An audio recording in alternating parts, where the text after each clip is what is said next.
Most things are more complex than we tend to make them, and that's basically because at some level we just want to grasp what's going on around us, so we try to create simplicity.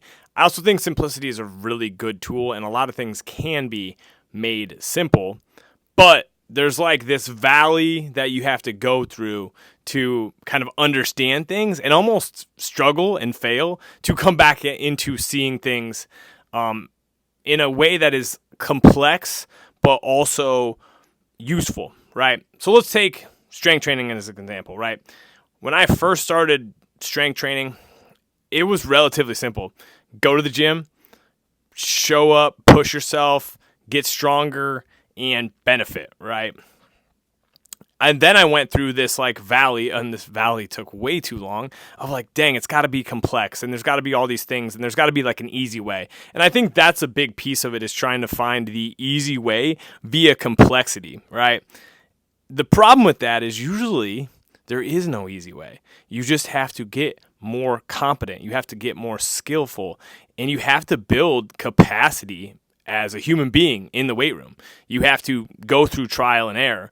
You have to struggle, and you have to figure out how to do things like eat appropriately, recover appropriately, move better, not move perfectly, and not worry about perfection in any one session, but developing confidence and skill in the weight room is something that is repetitively practiced. I see a lot of the narrative of, hey, what causes people to have pain is that they move poorly. And that's part of it, but the reason that they move poorly is because they haven't practiced and developed competency and capacity in a way that just helps them do what they need to do well, right?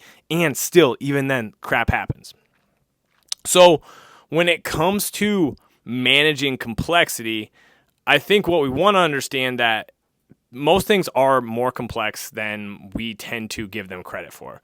I saw a great post about somebody getting hurt, and a bunch of rehab practitioners came in and talked about, well, they're probably missing something in their program. It's like, we have no freaking idea what they're doing in their program. Sometimes people just get hurt, and a lot of it is, I will say, to make it a little bit simple, in that moment, the demands of what they were doing exceeded the capacity of the tissue or them as an individual to perform that thing, and they got hurt. And that's really tricky. That's a really simplified way of describing a complex topic that has a ton of factors in it, right? So don't get frustrated by the complexity. Like most things in life, things are almost paradoxical. There's an element of complexity and simplicity that we both have to acknowledge. It's kind of like the yin and the yang. And if we do that well, we can start to continuously move forward and into progress, into better results with less frustration. You start to see the patterns you've gotten yourself into over time, and you correct for those patterns, and you remain calm, and you keep training, and all this good stuff happens as a result of just navigating the complexity of all this stuff better with a little less fear. That's all I got for today. If you're frustrated by complexity, it's something that you're going to have to learn to manage. I appreciate you listening to these rants of mine. Thanks so much for being here. Subscribe to the channel and send this to a friend struggling with managing complexity. Peace.